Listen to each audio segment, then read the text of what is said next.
Primero el tema de amor. No habla de si no tengo que comer, si la sociedad, no habla nada, habla de amor nada más. Que a mí me hubiera gustado que conservara un poquito la cosa de la sociedad y de la vida, la gente vive sin creer y qué sé yo. Y la segunda cosa es que el tipo, ¿de qué se da cuenta? No se da cuenta de que le han mentido. Se da cuenta de que la vida es una porquería. Y yo no estoy de acuerdo que la vida es una porquería. Entonces, yo era feliz ayer no más. Es todo gris y sin sentido aprovecha, y dice la gente vive sin creer, pero pensé vivir feliz, pero era feliz ayer no más. Y mi canción no habla del era feliz antes, ahora no soy feliz. Habla de hoy desperté, me di cuenta que me mintieron. Me di cuenta que mis familiares me mintieron, que en el colegio me mintieron, etc.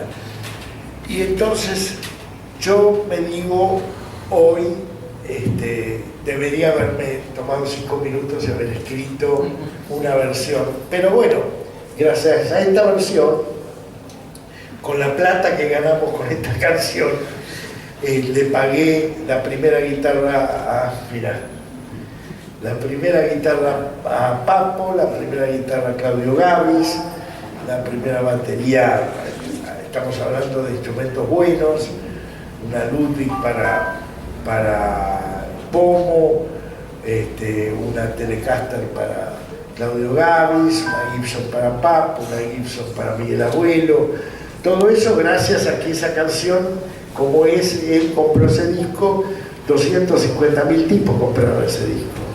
Y entonces me tocó, ya que bueno, sí, yo también lo tengo. Pic. Entonces, eso sirvió, pero siempre me quedó el concepto. Entonces yo quería, para terminar, hablar un poco de algo que ya hablé, pero superficialmente. Por ejemplo, de esto que hablábamos recién, que decía Amor de Primavera. Esta canción, De Nada Sirve, es Krishnamurti puro. Si vos te mentís a vos mismo, nada de lo que hagas sirve. De nada sirve escaparse de uno mismo y distraerse. Hoy podría decir, y el iPhone, y el iPad, y la computadora, y los jueguitos, y los videos. En esa época no había nada de eso, entonces dice, de nada sirven las heladeras, televisores, y si uno lo usa para escaparse. Y me pongo a mirar el techo, y en el techo no hay nada. ¿Cómo voy a salir de mi prisión de carne y hueso? La desesperación es impresionante, es una canción, estamos solos en la cama, empecé a mirar el techo, ¿qué pueden hacer? Es muy tarde, son las 3 de la mañana, estoy solo, muy aburrido, ¿qué puedo hacer? Me voy a volver loco, no sé qué hacer. ¿Cómo puede ser que alguien escriba una canción así? Y bueno, el mundo es difícil de estar reglamentado. Si uno tiene que mirar que hay un hilo conductor entre todas estas canciones, que es yo quiero ser yo mismo en este instante. 2 elementos: ser lo que se es y no preocuparse por lo que se debería ser, ni lo que se podría ser, ni lo que se fue, ni lo que nada, ser lo que se es y ser libre para vivir.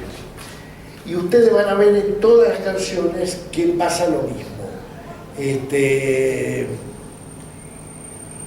Bueno, este es otro caso, pero en todas las canciones van a ver que hay una unidad. Por ejemplo, hay una foto para que no se distraigan. Esta foto es maravillosa. Este era Tanguito, tal cual.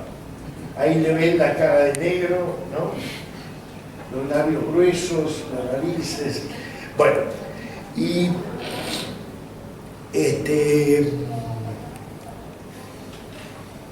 hay muchas canciones en el rock nacional que repiten una cosa, que ¿por qué mi nombre no soy yo?, dice Javier Martínez en Hoy Nací, en el primer disco de Manal. Y cuando mi nombre ya no exista, verás qué velocidad, dice Miguel Abuelo en Oye Niño, su primer simple para Mandioca. Y uno va a ver que aparece en un montón de lugares algo que es muy interesante, porque 40 años antes, en las mismas mesas donde muchas de estas canciones se compusieron, en las mismas mesas estaba sentado Macedonio Fernández,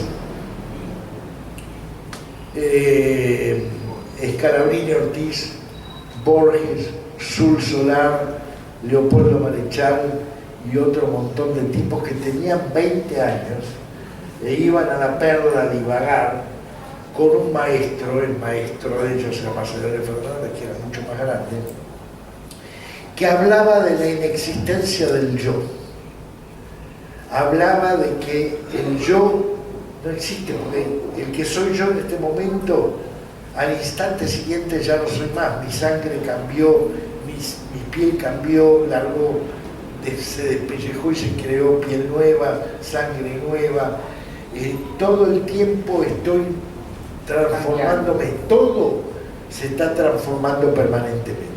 Entonces tratar de atrapar un yo es una falsedad, que es un concepto del budismo zen, es una cosa muy elevada del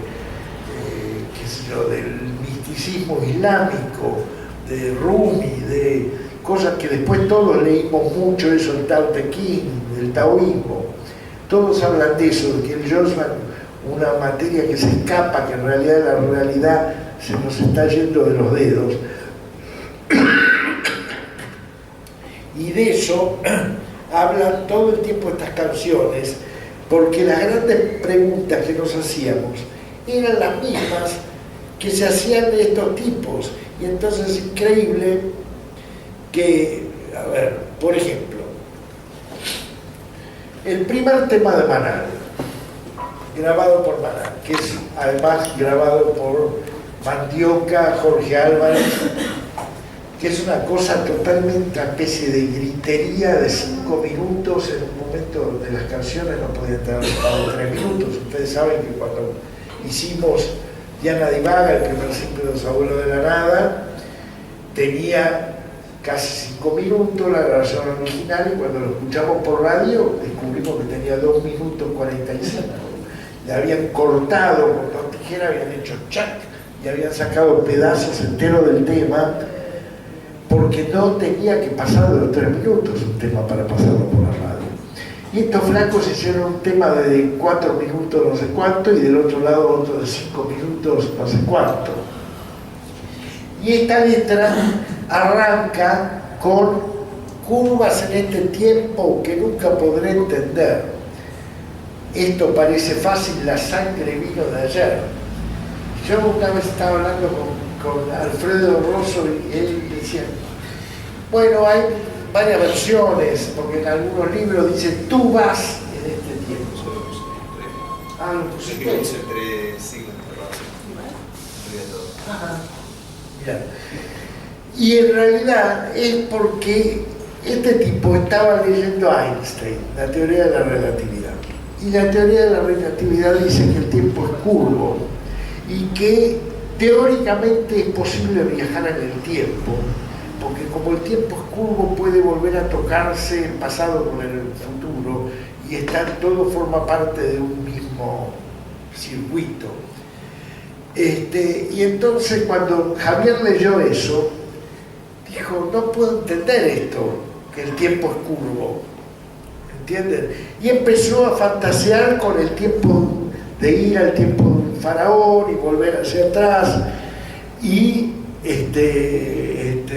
hacer toda esta historia, bueno, cosa de Javier, ¿no? Ese rascacielos que no dice, ese rascacielos ni siquiera me mira, dice ese rascacielos ni siquiera grita, el original. Pero bueno, ese era el nivel de las conversaciones que teníamos ahí en La Perla, ¿no? Y entonces ustedes van a ver todo el tiempo, bueno, no pibe es un tema como Yo no pretendo, o como vociferando de taquito, es un tema de protesta, ¿no? ¿Quién sos vos? No sos tu reloj, ni tu coche de último modelo, ni no debes cambiar tu origen, ni mentir sobre tu identidad, que es una época en que todo el mundo estaba tratando de simular. Por eso muchas canciones hablan de no finjas más, porque en ese momento no era como ahora que un pibe se peina como quiere y se viste como quiere. En ese momento vos tenías que ser un tipo de buena familia, si no eras un perdedor, eras nadie, eras un loser, te ibas para abajo. Entonces, por eso todas estas canciones que hablan de no hay que mentir sobre tu identidad, oye, no finjas más, no tienes que fingir, conmigo puedes ser tal como eres tú, o Susana, déjame ser como soy yo, no importa nada si tengo puesto una corbata, es gusto mío, hago lo que se me da la gana. Y entonces eso es un poco la esencia de toda esta conversación. ¿Cómo estamos de tiempo? Muy mal, ¿no? Vamos cerrando. Sí. Bueno, no sé, yo lo que decía, no sé si toqué lo que decía al principio, que cuando Andrés estaba cantando Amor de Primavera y me acordé de Hernán con su cuadernito, un pibe que Hernán era menor que nosotros, así que tenía 18 años, no sé, y estaba escribiendo y escribía una línea directa, te comunicarás con él en una línea directa al infinito, y todo corre hacia ahora, que es lo que yo decía antes, que lo único que existe es este momento, porque el momento siguiente es otro momento que es este. O sea, vos, para ser realista, hay una meditación que dice, que como decir, presente, presente, presente, presente, porque no existe otra cosa. El pasado, vos es totalmente, como dicen ahora, vos te haces un relato del pasado. Nos contamos a nosotros mismos un pasado que nos conviene. Los científicos, ahora que sería un tema lindo para discutir en la mesa de La Perla, los científicos analizaron que uno, y esto se aplica a estas memorias mías también, cuando uno está viviendo, por ejemplo, yo estoy mirándolo a Taquito cantar por primera vez en Hombre Restante, suponete. Y yo en ese momento guardo en mi cerebro lo que a mí me parece importante, porque me hace bien, porque me hace mal, porque me alegra por algo, pero por algo lo elijo, ¿viste? Si es una experiencia negativa, también la guardás, la elegís.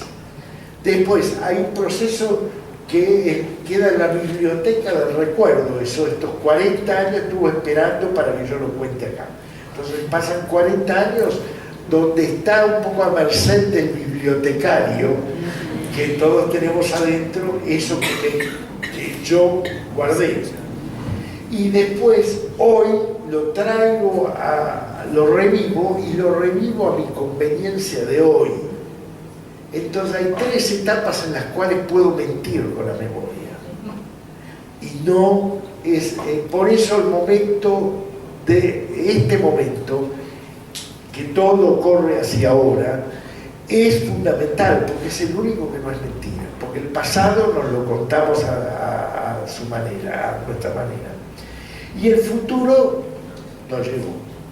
Así que, a pesar de lo que diga el indio, el futuro todavía no llegó, y además no llega nunca. El futuro no llega nunca, porque estamos todo el tiempo en el presente, nunca estamos en el futuro. Entonces, es ese misterio, que es una cosa muy loca, es de filósofos, de Heidegger, qué sé yo, los filósofos chinos, los filósofos árabes se preguntaban sobre este tema, ¿no? ¿Qué es la vida si lo único que existe es el presente? Si los tipos que entraron acá, a esta sala, hace 2 horas, no son los mismos tipos que salen de esta sala. Eso es muy loco. Y ese tipo de diálogo teníamos en la Perla. Quería ver si podías profundizar un poquito un tema que planteaste y dejaste ahí en el debe y que hemos conversado la otra vez, lo que os habéis comentado, cuál era la actitud de ustedes con respecto a esto que vos hablabas antes, que eran tiempos también de compromiso político, mucha militancia y demás, ¿no? Sí. Bueno, ¿cuál era la posición que tenían, digo, los rockeros, los hippies, etcétera, en este sentido? ¿Cuál era el compromiso de ustedes? ¿Cuál era la visión que tenían con respecto al compromiso político y demás? Si podías comentarnos un poquito de eso, tipo. Sí, bueno, hubo, eso es muy interesante porque no se hablaba. Había dos cosas de las que no se hablaba en la Perla: fútbol y política. Pero no porque estuvieran prohibidas, sino porque no nos interesaba. Porque veníamos de el fútbol, bueno, no, tiene las dos que ver. Nosotros veníamos de leer mucho a Mahatma Gandhi, a Aldous Huxley, a George Orwell, no sé si conocen, Rebelión en la Granja, 1984, a tipos que hablaban de cómo los sistemas políticos maniobran el cerebro de la gente. Y también habíamos leído mucho a Ginsberg, a Allen Ginsberg, el poeta norteamericano. Y en ese momento, mi mejor amigo fue el primer muerto montonero, Manolo Beloni, antes de los montoneros todavía, en el 70, creo que en el 70-71, lo mataron y era mi mejor amigo. Y nos separamos, él se fue a la universidad, yo me metí en la cueva y nuestros caminos se hicieron diferentes. Y yo tuve muchas discusiones con él por esto, porque él me decía, ustedes con los hippies y el rock, no se decía el rock en ese momento, pero con los hippies, los Beatles y la música, se creen que van a cambiar el mundo, muchos John Lennon, pero no pasa nada, todo el mundo está manejado por unas cuantas empresas multinacionales y qué sé yo, y el capitalismo, hay que destruir el capitalismo, hay que tomar el poder, hay que tomar las armas. Y me dijo, vos no me vas a ver más porque voy a entrar a la clandestinidad. Esto es una conversación en el 69. Y yo le dije, wow, qué sé yo, me parece una locura. Le conté que había una carta de Allen Ginsberg contando la represión a los homosexuales en Cuba, porque Allen Ginsberg, poeta homosexual, lo habían metido preso primero en Checoslovaquia y después en Cuba por marica, por homosexual, y los Beatles estaban prohibidos en Cuba. Entonces le dije, ves que el mundo que vos proponés es igual de represor que el mundo que vos combatís. Yo tengo miedo que si vos tomás por las armas el gobierno, termines convirtiéndote en un dictador o en alguien que impone algo a los demás. Y nosotros no creemos en el Estado, no creemos en los gobiernos, creemos en la libertad total, anarquista. No creo, para mí tiene que desaparecer, no es que vos tenés que tomar el gobierno o yo, tiene que desaparecer los gobiernos. La gente tiene que ser libre, tiene que ser autosuficiente. Bueno, por supuesto, lo de los dos era fantasía. Pero estaba esta discusión, algunos de nosotros la teníamos muy clara, otros no le daban pelota, a Tanguito no le importaba nada eso, pero además si ustedes se fijan que en la misma época, tanto Bob Dylan como John Lennon habían marcado muy claro la pauta de lo que ellos sentían. Los Beatles hicieron una canción que se llama Revolution, que dice, todos queremos cambiar el mundo, pero si vos hablas de destrucción, no cuentes conmigo. Como poniendo el límite, digamos, a lo que hoy llamaríamos la lucha armada, ¿no? Y Bob Dylan había hecho varias canciones sobre su decepción con la militancia, porque bueno, La historia de Bob Dylan es muy larga, militó mucho por los derechos civiles, después descubrió que en la militancia también había mucha mentira y lo puso en las canciones. Entonces nosotros teníamos esa idea muy simplista de que el mundo iba a cambiar, que era un cambio cultural, que no era la toma del poder, sino el abandono del poder. Y una cosa que después dijo David Crosby, de Crosby, Stills and Nash, dijo una vez: nosotros a los de nuestra edad no los vamos a cambiar, pero vamos a cambiar a los hijos que nos están escuchando. Y era optimista, no sucedió del todo, pero algunas cosas cambiaron, ¿no? Pero en ese sentido, había una clara división entre rockeros y activistas políticos, porque los activistas políticos todos proponían una autoridad, proponían un jefe, seguían a un jefe. A mi amigo yo le dije: ¿vos qué sabés si el que te manda es buen tipo o mal tipo? Después se descubrió que muchos líderes trabajaban para los servicios, se descubrieron cosas terribles. O sea, cuando vos tenés un líder perfecto, bueno, Dylan dijo: no sigas líderes, porque tenés un líder perfecto, vas a la perdición. Hacia donde te lleva es hacia el apocalipsis.